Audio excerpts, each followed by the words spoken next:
특별히 귀하게 함께하신 하나님도 은혜가 됩니다. 5월 가정의 달에 여러 가지 기념일들이 있습니다. 그중 하나가 5월 21일 부부의 날입니다. 5월 가정의 달 중에서 21일을 부부의 날로 정한 이유는 둘이 하나 된다는 의미를 담기 위해서입니다. 성경적인 그런 해석이라 할 것입니다. 오늘은 그래서 부부에 대한 이야기를 좀 하려고 합니다. 가정의 달 말씀을 이번 달에 전하면서 오늘은 부부 이야기를 좀 하려고 그러는데, 물론 부부들은 귀담아 들었어야 되고 청년들은 미리 듣는 주례사 정도로 듣고 앞으로 내가 어떻게 배우자를 선택하고 어떻게 결혼을 해야 될 것인가 하는 걸 생각할 수 있기를 바라고, 이미 좀 지나버린 분들 또 해당이 안 되는 분들은 좀 기도하는 마음으로, 그런 가정들이 이 땅에 세워지기를 바라는 마음으로 말씀을 함께 들을 수 있기를 바랍니다. 우리가 가지고 있는 생각들이 성경에 근거하고 진리에 근거해야 됩니다. 그런데 많은 부분 우리가 가지고 있는 생각들이나 우리의 그런 가치관들이 예수 믿는 사람임에도 불구하고 성경의 진리에 근거를 두지 않고 세상의 사상이나 풍조나 또 자기의 속인에 옳은 것에 근거를 둘 때가 많습니다. 생각이 진리에서 벗어나서 진리 아닌 것에 내 생각이 머물게 되어지면 나는 평생 동안 진리에서 벗어난 삶을 살 수밖에 없어집니다. 왜냐하면 우리의 생각이 행동이 되고 생각이 삶이 되고 결국은 우리의 모든 말이나 행동이나 삶이나 일생이 내 생각을 따라서 가기 때문에 그런 것이죠. 그래서 우리의 생각이 진리의 다스림을 받아야 됩니다. 우리의 생각이 진리 아닌 비진리에서 벗어나도록 계속해서 진리 가운데로 돌아와야 됩니다. 지금 우리가 라마단 기간을 정하고 지내고 있습니다. 수십억의 무슬림들이 알라를 믿고 마음에서 믿으면서 금식하고 구제하고 그런 일들을 통해서 구원에 이뤄보려고 헛된 노력을 합니다. 왜 그들이 그렇게 살까요? 그들의 생각이 잘못된 데에 고정되어 있기 때문에 그런 것이지요. 알라를 믿고 마음에서 믿고 구제를 하고 금식을 하고 선행을 하면 구원에 이를 수 있다는 생각이 일생 거기에 매여 살도록 한다는 것입니다. 진리에서 잠깐만 벗어나도 그 일생이 문제의 일생으로 나아갈 수 있습니다. 초대교회 예수 믿던 사람들 중에서 유대인들이 이런 생각을 합니다. 그렇지, 예수 믿으면 구원받고 예수가 하나님의 아들로 우리를 위해서 십자가를 지셨구나, 그래서 내가 예수 믿으면 구원받을 수 있구나, 이런 생각을 받아들였는데 일생 동안 섬겨왔던 그 율법을 버릴 수가 없는 겁니다. 그래서 그들 생각에 예수는 믿어도 율법은 지켜야 하고 예수는 믿어도 할례는 받아야 그래도 구원받을 수 있지, 이런 진리에서 벗어난 생각이 딱 들어왔다는 거예요. 그리고 그들이 평생 율법주의로서 복음의 은혜와 복음의 부여로움을 누리지 못한 채 살아가고 책망받는 사람들이 되었던 것을 봅니다. 진리에서 완전히 벗어나지 않아도요, 진리에서 약간만 왜곡되어지고 약간만 벗어나도 우리 일생이 이상한 방향으로 갈 수 있습니다. 여러분, 어떻게 이단이 생겨났습니까? 어떻게 사이비들이 생겨났습니까? 진리에서 잠깐 벗어나고 진리에서 조금 벗어난 왜곡된 것이 그들을 이단으로 사이비로 만들어서 일생 은혜 밖에 사는 삶으로 사람들을 몰고 갔다 하는 것입니다. 비진리에 근거한 생각들이 진리에 근거한 생각들로 바뀌는 것을 성경적인 의미의 변화라고 말합니다. 우리가 변화받은 사람이 되었다, 우리가 예수 믿고 사람이 변화받았다, 이렇게 말할 때 그 변화라는 것이 무엇입니까? 내 생각과 내 가치관이 진리 아닌 것에 머물러 있다가 이제 말씀에 근거한, 진리에 근거한, 복음에 근거한, 예수 그리스도에 근거한 생각으로 바뀔 때에 그 사람이 변화받은 사람이다, 변화를 받았다, 이렇게 말하게 되는 것입니다. 진리에 근거한 생각 속에 있던 사람이, 비진리에 근거한 생각 속에 있던 사람이 진리에 근거한 생각으로 변화를 받은 것이, 그게 진정한 의미의 변화를 받은 것입니다. 부부에 대한 생각들도요, 많은 부분들이 진리 아닌 비진리에 근거하고 있는 것을 보게 됩니다. 어떤 사람들이 말합니다. 나는 결혼해서 평생 신랑이 도움이 안 됩니다. 그건 비진리입니다. 성경의 진리를 따라 말하는 것이 아닙니다. 또 어떤 아내들은 말합니다. 남편들은 말합니다. 내가 결혼을 잘못해서 내 일생이 아내에게 발목을 잡혀갖고 내가 길을 펴지 못하고 삽니다. 그것도 진리에 근거한 말씀이 아닙니다. 그건 진리에서 벗어난 비진리에 근거한 말입니다. 부부에 대한 생각도 진리에 대한 근거한 생각으로 바뀌어야 됩니다. 부부에 대한 성경적인 생각은 무엇입니까? 부부에 대한 진리에 근거한 가르침은 무엇입니까? 몇 가지를 성경에 근거해서 좀 말씀을 드리고자 합니다. 첫째, 부부는 서로 돕는 배필이라는 것이 진리에 근거한 생각입니다. 하나님이 부부를 돕는 배필로 만드셨습니다. 오늘 본문 18절에 여호와 하나님이 이르시되 사람이 혼자 사는 것이 좋지 아니하니 내가 그를 위하여 돕는 배필을 지으리라 하시니라 말씀하고 있습니다. 여러분, 에덴 동산과 같은 완벽한 환경, 뭐 하나 부족할 것이 없는 그런 환경 속에 살아도요, 사람이 혼자 사는 것이 좋아 보이지 않았다는 거예요. 좋아 보이지 않았다는 말은 혼자 사는 것이 행복해 보이지 않았다는 것입니다. 그것은 다르게 말하면 행복이 소유에 달려있지 않고 행복이 관계에 달려있다는 것을 말씀하는 것입니다. 그래서 하나님이 그 행복한 환경 속에 있지만 행복해하지 않는 아담을 위해서 관계를 맺을 수 있는 사람을 보내주시고 그를 돕는 배필로 세워주셨습니다. 하나님께서 사람을 함께 사는 존재로 창조하셨습니다. 그래서 인간은 혼자로서는 절대 온전해질 수 없고 혼자로서는 절대 행복해질 수 없습니다. 그래서 돕는 배필을 주셔서 함께 살게 하셨습니다. 우리의 행복을 위해서입니다. 진리가 우리 신앙과 삶을 온전케 합니다. 비진리가 우리의 신앙과 삶을 허뭅니다. 마찬가지로 진리가 가정을 세웁니다. 비진리가 가정을 허뭅니다. 진리를 통해서만 성령이 역사하십니다. 비진리 안에는요, 사단이 역사해요. 그래서 우리가 진리 가운데 있으면 성령의 역사에서 성령의 인도, 성령의 도움, 성령의 능력 안에서 하나님이 기뻐하는 삶을 살 뿐 아니라 하나님 주신 은혜와 복을 누리는 삶을 살게 됩니다. 그러나 우리 생각이 진리에서 벗어나고 비진리가 우리를 지배하게 되면요, 사단이 우리 가운데 틈타고 역사해서 우리의 삶이 하나님의 은혜에서 벗어나고 하나님의 복에서 멀어짐으로 불행한 삶을 살아가게 되어집니다. 진리는 하나님께서 부부를 돕는 배필로 주셨다는 것입니다. 비진리는 뭘까요? 비진리는 자기의 욕심을 따라 자기의 생각을 따라 나오는 것들입니다. 남편을 원수로 생각하는 겁니다. 아내를 내 인생의 걸림돌로 생각하는 겁니다. 서로가 평생 도움이 안 되는 대상으로 생각하는 겁니다. 이거는 성경의 진리에서 벗어난 생각들입니다. 잘 해주든지 잘못해주든지 부부는 서로 돕는 배필로 주신 존재입니다. 이 생각을 가지고 서로를 바라봐야 서로가 감사한 존재로 느낄 수 있습니다. 도움이 안 되는 존재, 짐이 되는 존재로 생각하면 그건 정말로 불행한 삶을 살 수밖에 없는 거죠. 그리고 여러분 정말 생각해 보십시오. 여러분 생각에 남편이 평생 도움이 안 되고 평생 내게 무거운 짐만 된다고 생각하는 그 남편이 여러분을 평생 먹여 살린 것 아닙니까?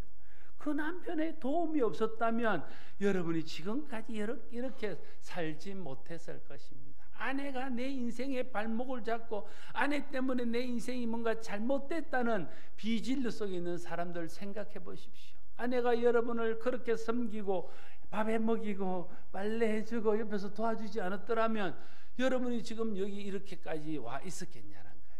하나님의 돕는 배필을 우리에게 주셨으므로 나도 모르는, 나도 인정하지 않는 부분이 있을지라도 그러나 그 모든 부분들을 통해서 그 돕는 배필이 서로를 온전케 하고 그 돕는 배필 때문에 우리가 이 세상에서 그래도 살아갈 수 있게 되었다 하는 것입니다. 부부는 서로 돕는 배필이라는 것이 성경적인 가르침입니다. 여러분, 서로를 바라볼 때 하나님이 이 사람을 나의 돕는 배필로 주셔서 이 사람이 나를 평생 도와서 내가 여기까지 왔노라고 그런 생각으로 서로를 바라볼 수 있기를 바랍니다. 그러면 서로가 너무 감사한 거죠. 그러면 서로가 있는 것이 너무 행복하게 되어질 것입니다. 그 사람이 내게 어떤 특별한 것을 해주지 않더라도 그 존재 자체가 내게 기쁨과 행복을 주는 존재가 될 수 있습니다. 하나님께서 창조하실 때에 남자와 여자를 창조하셨습니다. 창세기 1장 27절 하나님이 자기 형상 곧 하나님의 형상대로 사람을 창조하시되 남자와 여자를 창조하시고 말하고 있습니다. 하나님이요, 남자는 남자로 창조하시고 여자는 여자로 창조하셔서 그 남자와 여자를 짝지어 주심으로 부부가 되고 가정을 이루게 하셨습니다. 남자와 여자로 창조했다는 말을 다르게 말하면 남자와 여자를 다르게 창조하셨다는 뜻입니다. 남자와 여자를 다르게 만드신 것은 하나님이 다르게 만드셔야 될 뜻이 있었기 때문에 다르게 만드신 것입니다.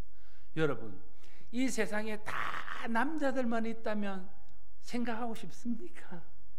이 땅에 남자가 하나 뜨고 다 여자들만 있다면 그 세상이 어떻게 되었을까요?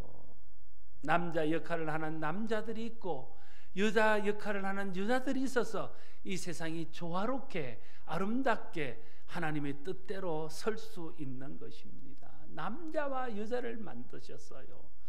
그런데 우리가 부부싸움을 하거나 다툴 때 왜 다툽니까? 내 생각하고 다르다고 다투는 겁니다. 왜 당신은 그렇게 생각하냐는 거예요. 왜 내 생각을 안 받아들여 주냐는 거예요. 왜 나의 생각에 지지해 주지 않고 동의해 주지 않느냐는 거예요. 그것 때문에, 생각이 다른 것 때문에 싸우는 것입니다. 그런데 그 생각을 다르게 한 것이 하나님이시라니까요. 그래서 부부가 서로의 생각이 다른 것 때문에 다투는 것은 생각을 다르게 만드신 하나님과 다투는 것입니다. 생각이 다른 것 때문에 원망하고 불평하는 것은 생각을 다르게 만드신 하나님에 대해서 원망하고 불평하는 것입니다. 하나님이 다르게 만드실 때는 다르게 만드실 뜻이 있어서 다르게 만드셨습니다. 그래서 우리가 서로 다른 아내, 서로 다른 남편을 대할 때 이렇게 생각해야 됩니다.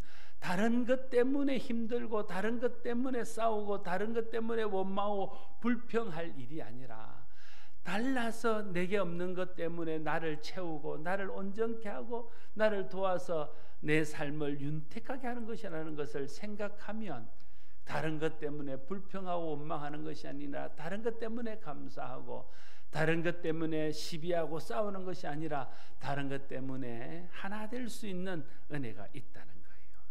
우리는 완전할 수 없습니다. 그 부족함을 하나님이 채우시지만 또한 하나님이 짝지어 주신 나와 다른 남편이, 나와 다른 아내가 내게 없는 것, 내게 부족한 것들을 채워서 나를 온전케 한다는 것을 알아야 됩니다. 그래서 다른 것은 싸울 것이 아니라, 다른 것은 시비 걸 것이 아니라, 다른 것은 감사한 것이고, 다른 것 때문에 내가 온전해진다는 것을 기억할 때에 그것이 하나님 앞에 감사할 조건이 될 것입니다. 아내는 하나님께서 내게 없는 것을 채우기 위해 남편에게 주신 하나님의 최고의 선물입니다. 선하신 하나님께서 주신 선물이므로 그 선물은 좋은 선물입니다. 남편 역시 아내의 부족한 부분을 채우기 위해 하나님께서 아내에게 주신 최고의 선물입니다. 그런데 여러분, 우리가 죄성이 있고 욕심이 있어서 하나님 주신 것을 좋은 줄로 여기지 못한다는 것이 문제입니다. 하나님이 주신 좋은 것을 좋아하지 않는다는 데 문제가 있습니다. 세상에 있는 것을 좋아하고 내 욕심을 따라 헛된 것을 좋아한다는 데 문제가 있습니다. 그러나 하나님이 주신 것은 좋은 것입니다. 선하신 하나님이 나와 다른 존재를 내 남편으로, 나와 다른 생각을 가진 존재를 내 아내로 주셨다면 그 아내가, 그 남편이 내게 필요해서 내게 다른 것을 주셨습니다. 여러분, 싸울 때요 사람들이 하는 말이 있습니다. 왜 뭐라고 말합니까? 똑같으니까 싸운다 그럽니다. 똑같으면 이제 못 삽니다. 다르니까 서로의 부족함을 채워가면서 함께 살아가는 것입니다. 그러면 이 중에 어떤 분들이 이렇게 말할까요? 내 아내는요 너무 부족한 것이 많아요. 여러분, 아내가 부족한 것이 많기 때문에 남편이 그 아내를 돕기 위해서 하나님께 지혜를 구하고 은혜를 구하고 힘을 구해서 그 사람이 더 온전해지는 것입니다. 내 아내는 너무 똑똑해서 힘들어요. 그래서요 남편이 교만해지지 않고 낮추고 겸손하게 하나님을 바라보고 의지하게 하는 겁니다. 내 남편이 너무 싸나워요. 그렇기 때문에 선하신 하나님을 더 바라보고 선하신 하나님의 은혜를 구하는 것입니다. 교만해지지 않는 것입니다.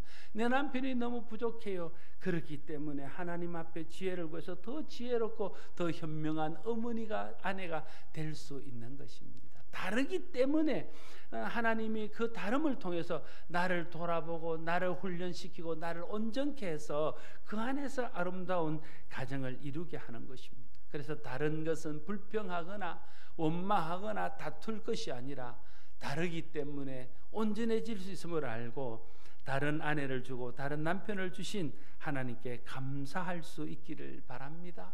그것이 성경적인 생각입니다. 또한 성경적인 생각은 부모를 떠나 둘이 아내와 연합하여 둘이 한 몸을 이루는 것이라고 말씀하고 있습니다. 24절 말씀에 이러므로 남자가 부모를 떠나 그 아내와 연합하여 둘이 한 몸을 이룰지로다 말하고 있습니다. 결혼의 출발은요 부모를 떠나입니다. 부모를 떠나는 것입니다. 이 말은 다시 말하면 가정은 부부 중심의 가정이 되어야 된다는 사실을 말해주고 있습니다. 하나님이 원하는 가정은요 부부가 기초가 되고 부부가 중심이 된 가정입니다. 부부 중심이 아니라 부모 중심의 가정이 되면 안 돼요. 많은 고부간의 갈등, 많은 장서간의 갈등의 중요한 원인들이 부부 중심이 아니라 부모가 중심이 되는 가정의 구조 속에서 나타나는 현상들일 수 있습니다. 아내가 어려운 일이 있어도 남편과 의논하고 기도하면서 함께 하나님의 도움을 구하고 남편과 해결해야 됩니다. 근데 어려움이 있으면 아내가 그것을 친정 어머니에게 가져갑니다. 그러면 친정 엄마는 그 사위의 무능함을 탓하면서 문제를 해결해 줍니다. 그때부터 친정 어머니가 우리 가정의 결정권을 가지기 시작합니다. 아들이요 아내가 좀 부족한 부분들, 연약한 부분들을 자기 엄마에게 가져가서 해결을 합니다. 반찬을 얻어오기 시작합니다. 그곳에서 밥 먹는 게 더 좋다 그러기를 시작합니다. 그때부터 시어머니가 그 가정의 중심에 들어와서 사사건건 가정을 간섭하기 시작합니다. 그러면 가정이 온전해질 수가 없어요. 시어머니 된 분들, 시아버지 된 분들, 또 장인 된 분들, 장모 된 분들 기억하십시오. 여러분의 며느리, 여러분의 딸들의 가정의 주인공은 여러분의 딸과 여러분의 사위, 여러분의 아들과 여러분의 며느리입니다. 여러분들이 거기에 들어가서 그 가정을 좌지우지해서는 안 됩니다. 여러분은 여러분이 부부로 이룬 가정을 책임지고, 아들이 이룬 가정은 아들 부부가 책임지고, 딸 가정이 이룬 부부는 딸 부부가 책임을 져야 될 가정입니다. 그것이 부모를 떠나 둘이 하나가 되라 하신 하나님의 뜻 속에 포함되어 있는 의미입니다. 부부가 중심이 아니라 자녀가 중심이 되는 가정도 있습니다. 그것도 큰 문제입니다. 오늘날 가정의 큰 문제 중에 하나는 부부 중심이 아니라 자녀 중심으로 모든 일들이 되어진다는 것입니다. 그것은 성경적이지 않습니다. 부부가 연합하는 것이 가정의 기초입니다. 여러분, 부모는요 부부가 중심이 되어 이룬 가정에서 섬기고 공경하는 대상입니다. 자녀는요, 부부가 기초가 된 가정에서 양육하고 또 가르치는 그런 존재입니다. 어떤 경우에도 모든 중요한 결정과 선택은 물론 부모의 조언도 구하고 자녀들의 의견도 들어야 되지만 부부가 하나님 앞에서 기도하면서 성령의 도우심 안에서 부부가 선택하고 결정하고 부부가 모든 일들을 해 가야 된다는 거예요. 여러분, 가정의 중심은 부부 중심이어야 됩니다. 너무 부모 중심이면요, 이 가정이 힘들어져요. 자녀 중심이면요, 그런 부모들은 자녀가 떠나고 나면요, 그때부터 가정이 문제가 생기기 시작해요. 그래서 부모가, 특히 엄마들이 아들한테 목을 매다가 아들이 배신하는 날 상처를 입고 그 인생이 엉망이 되는 것입니다. 부부 중심으로 살아야 돼요. 어떻게 하든지 부부 중심으로 살아야 됩니다. 그것이 성경적입니다. 또한 성경의 가르침은 부부는 사랑과 존경의 대상이라는 것입니다. 에베소서 5장 22절 아내들이여 자기 남편에게 복종하기를 주께 하듯 하라. 에베소서 5장 25절 남편들아 아내 사랑하기를 그리스도께서 교회를 사랑하시고 위하여 자신을 주신 같이 하라. 부부는 사랑과 존경의 대상으로 주셨습니다. 남편들에게 말씀드립니다. 제 말이 아니라 성경의 말씀입니다. 남편 여러분, 당신의 아내는 당신으로부터 사랑을 필요로 합니다. 아내의 사랑의 필요를 채워줘야 합니다. 주님 하나님은 아내를 남편의 사랑을 필요로 하는 존재로 창조하셔서 여러분에게 주셨기 때문에 그렇습니다. 아내들에게 말합니다. 아내 여러분, 당신의 남편은 당신의 존경을 필요로 합니다. 남편을 존경하고 존중해야 됩니다. 하나님께서 당신의 남편은 아내의 존경을 필요로 하는 존재로 창조하셨습니다. 그래서 아내를 바라볼 때 남편의 성경적인 신학은 하나님이 내게 사랑하라고 주신 존재지, 이런 눈으로 보는 것이 바른 성경적인 시각. 아내가 남편을 바라볼 때의 그 성경적인 시각은 하나님께서 존경하고 존귀 여기라고 주신 존재지, 그런 마음으로 남편을 바라보는 것이 성경적인 신각, 또 진리의 시선으로 남편과 아내를 바라보는 것입니다. 사랑과 존중과 존경과 귀하게 여기는 것, 이런 것들은 같은 DNA를 가진 단어들입니다. 진리의 생각에서 나오는 것들입니다. 여러분, 말이나 표정이나 행동은요, 그 상대방을 향한 생각이 표현되어지는 것입니다. 아내를 향하여 사랑하는 마음이 있는 사람은요, 정말로 아내를 하나님이 주신 마음으로 사랑하는 마음이 있는 사람은요, 아내를 향한 표정이 사랑의 표정이에요. 아내를 향해서 하는 말이나 행동이 사랑의 말과 사랑의 행동을 하는 것입니다. 아내에게 사랑의 말을 하지 않고 사랑의 표정을 보이지 않고 사랑의 행동을 하지 않는 것은 아내에게 문제가 있는 것이 아니라 그 남편이 아내를 사랑하라 하신 하나님의 말씀에 순종하는 마음이 없어서 그런 표정, 그런 말, 그런 행동이 나온다는 거예요. 그걸 아셔야 되지. 그래서 아내를 사랑하지 않는 것은 단순히 아내를 사랑하지 않는 것이 아닙니다. 아내를 사랑하지 않는 것은 아내를 자기 몸처럼 사랑하라 하신 하나님의 명령에 불순종하는 죄입니다. 그래서 아내를 사랑해야 됩니다. 아내가 남편을 향해서도 똑같은 거예요. 아내가 남편을 존경하면요, 그의 말, 그의 표정, 그의 행동이 남편을 존경하는 말과 행동과 표정을 짓게 돼요. 남편을 향해서 무시하고 또 남편을 향해서 표정이 존경의 표정이 아니라 질시와 비난의 표정이고 행동하는 것이 무시의 행동이면 그 사람이 단순히 남편을 무시하고 남편을 업신여기는 것의 문제가 아니라 남편에게 복종하고 남편을 존경하고 존중하라는 하나님 말씀에 불순종하는 죄를 저지르고 있다는 사실을 알아야 됩니다. 아내 여러분, 남편은 여러분에게 존경하라고 주신 하나님의 선물입니다. 남편 여러분, 아내는 자기의 최선을 다해서 목숨을 다해서 사랑하러 주신 대상입니다. 그래서 내가 진리를 따라 아내를 사랑하게 되면요, 내 표정이나 말이나 행동이 사랑의 것이 되어서 아내가 행복하고 나도 행복합니다. 왜냐하면 우리는 한 몸이기 때문에요. 아내가 행복해야 나도 행복한 겁니다. 그렇지 않습니까? 아내가 불행한데 내가 행복한 사람은요, 그건 뭔가 잘못되어 있는 것입니다. 아내가 남편을 존경하고 아내가 남편을 존중하면요, 남편이 행복해집니다. 그러면 남편이 행복하면 아내도 함께 행복하고 가정이 평안해지는 것이죠. 그래서 진리를 따라 행하면요, 다 같이 행복합니다. 그러나 진리에서 벗어나고 비진리를 따라 하면요, 같이 불행해지는 것입니다.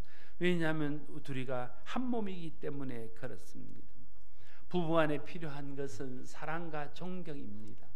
그게 하나를 더 보태자면 부부간에 필요한 것은 용서입니다. 왜냐하면 우리 속에 죄성이 있기 때문에 하나님이 사랑하라 하셨고 하나님이 존경하라 하셨는데 자꾸만 겉으로 보이는 것 때문에 사랑하는 데 실패하고 존경하는 데 실패합니다. 그럴 때에 우리가 서로를 용서해야 됩니다.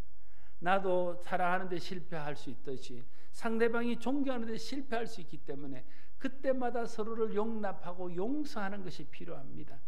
그래서 우리가 서로를 향한 마음은 사랑과 존경과 용서의 마음입니다. 아내 여러분, 남편 여러분, 하나님께서 아내를 향해서 남편을 향해서 가지라는 마음은 사랑과 존경과 용서의 마음입니다. 그런 마음으로 서로를 대할 수 있기를 바랍니다. 아내와 남편은 서로 세워주는 존재로 하나님께서 우리에게 주셨습니다. 베드로전서 3장 1절 말씀에 아내된 자들아 이와 같이 자기 남편에게 순복하라. 이는 혹 도를 순종하지 않는 자라도 말로 말미암지 않고 그의 아내의 행위로 말미암아 구원을 얻게 하리 함이니라 말하고 있습니다. 여러분, 아내가 진리 안에서 행하면요, 아내의 말, 아내의 표정, 아내의 행동에서 진리가 드러납니다. 남편이요 하나님 말씀에 순종하는 삶을 살게 되어지면요, 남편의 말이나 남편의 표정이나 남편의 행동에서 하나님 말씀이 드러나요. 그럼 말씀이 생명이고 진리가 생명이어서 말씀이 사람을 변화시키고 진리가 사람을 변화시킵니다. 그래서 남편이 변하는 것, 변화된 아내로 인해서, 진리 안에 사는 아내로 인해서, 말씀 안에 사는 아내로 인해서 그 말씀이 남편에게 드러나고 그 말씀이 남편에게 보여져서 남편이 그 아내로 인해서 변화를 받는 겁니다. 그게 베드로전서 3장 1절에서 말하는 것입니다. 그래서 남편도 아내도 진리 안에서 행하고 말씀 안에서 행하면 우리를 통해서 말씀이 드러나고 진리가 드러나서 서로를 변화시키고 서로를 말씀 안에 온전케 하고 서로를 진리 안에 온전케 하고 서로를 은혜 안에 온전케 하는 이런 서로를 양육하고 세워주는 은혜가 있게 되어진다 하는 것입니다. 베드로전서 3장 7절에는 남편 된 자들아 이와 같이 지식을 따라 너희 아내와 동거하고 저는 더 연약한 그릇이요 또 생명 은혜를 유업으로 함께 받을 자로 알아 귀히 여기라. 이는 너희 기도가 막히지 아니하게 하려 함이니라 말하고 있습니다. 진리를 따라 아내를 더 귀하게 여기고 정말 아내를 귀한 존재로 여기게 되면요, 그 삶 속에서 진리가 드러나고 자기의 삶이 은혜 가운데 있게 되어져서 기도하면 기도가 연락되고 또 내가 모든 삶 가운데에서도 하나님의 능력이 드러나서 온전한 믿음의 사람이 될 수 있다 하는 것입니다. 생각이 바뀌는 것이 변화입니다. 생각이 바뀌어야 됩니다. 비진리에 근거한 생각들이 진리에 근거한 생각들로 바뀌어야 됩니다. 비성경적인 생각들이 성경적인 생각으로 바뀌어야 됩니다. 비복음적인 생각들이 복음적인 생각으로 바뀌어야 됩니다. 부부에 대한 생각뿐 아니라 우리 모든 생각들을 그래서 우리가 계속 점검해야 됩니다. 우리의 생각들이 진리의 생각인지 우리의 생각들이 말씀에 근거한 생각인지를 돌아보고 진리에 근거한 생각들로 우리의 생각이 바뀌도록 해야 됩니다. 부부에 대한 진리의 생각은 무엇입니까? 부부는 돕는 배필이라는 것입니다. 서로 돕는 배필로 서로를 바라볼 수 있기를 바랍니다. 부부는 한 몸이라는 것입니다. 둘이 아니라 하나입니다. 그래서 상대방을 존중히 여기는 것은 나를 존중히 여기는 것입니다. 상대방을 함부로 하는 것은 나를 함부로 하는 것입니다. 부부는 사랑과 존경의 대상으로 주신 하나님의 선물입니다. 부부 사이에 사랑과 존경과 용서가 필요합니다. 이 생각들이 우리 가운데 있을 때에 서로가 서로를 귀히 여기고 존경하고 사랑하는 가운데 아름다운 부부, 아름다운 가정을 세워 나갈 수 있게 되어질 것입니다. 여러분, 말씀에 순종하고요, 진리를 따를 때 성령이 그 가운데 역사하십니다. 그래서 우리가 진리를 따르고 말씀을 따르게 되면요, 성령이 그 가운데 역사해서 그 가운데 하나님의 은혜가 임하고 하나님 뜻이 이루어지고 행복해지게 합니다. 그러나 비진리를 따르게 되면 사단이 틈타서 사단이 역사합니다. 그래서 분쟁이 일어나고 다툼이 일어나서 불행하게 하고 가정을 깨어지게 만드는 것입니다. 그래서 우리는 끊임없이 성경의 가르침을 따라서, 진리의 가르침을 따라서 부부가 서로를 대하고 가정이 진리 가운데 성경의 진리 안에 설 수 있도록 해야 한다는 것입니다. 우리는 예수 믿는 사람들입니다. 예수님은 길이요 진리요 생명이십니다. 예수님이 진리시기 때문에 예수님을 따라 사는 사람도 진리를 따라 살아야 됩니다. 예수님의 말씀, 가르침, 복음을 따라 살아야 되고, 그 예수님 보여주신 온전하신 진리 안에서 사는 삶의 본을 따라 살아야 됩니다. 진리가 우리를 온전케 합니다. 진리가 우리의 가정을 온전케 합니다. 부부의 관계를 온전케 합니다. 성령의 도우심으로 비진리를 따르려는 죄성을 극복할 수 있기를 바랍니다. 우리의 죄성으로 인해 진리를 따르기보다 비진리를 따르는 것을 더 좋아하는 우리를 극복하고 성령의 도우심 안에서 진리를 따라 행함으로써 진리 안에서 우리의 가정이, 우리의 부부가 하나님의 영광을 드러내고 하나님 뜻을 이루고 서로 사랑하고 존경하고 용서하고 돕는 배필로 행함으로써 가정이 행복한 가정으로 든든히 서질 수 있기를 바랍니다. 기도하겠습니다. 아버지 하나님, 모든 것들이 진리에 근거하고 말씀에 근거해야 됨을 깨닫습니다. 부부의 관계도 세상의 논리나 자기의 생각이나 풍조를 따르는 것이 아니라 진리를 따라 성경의 가르침을 따라 해야 온전한 부부의 관계가 되고 행복한 가정을 이룰 수 있는 줄로 믿습니다.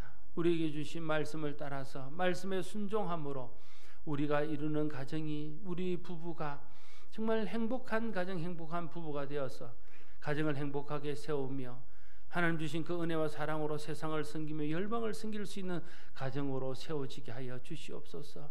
예수님 이름으로 기도드리옵나이다. 아멘. 찬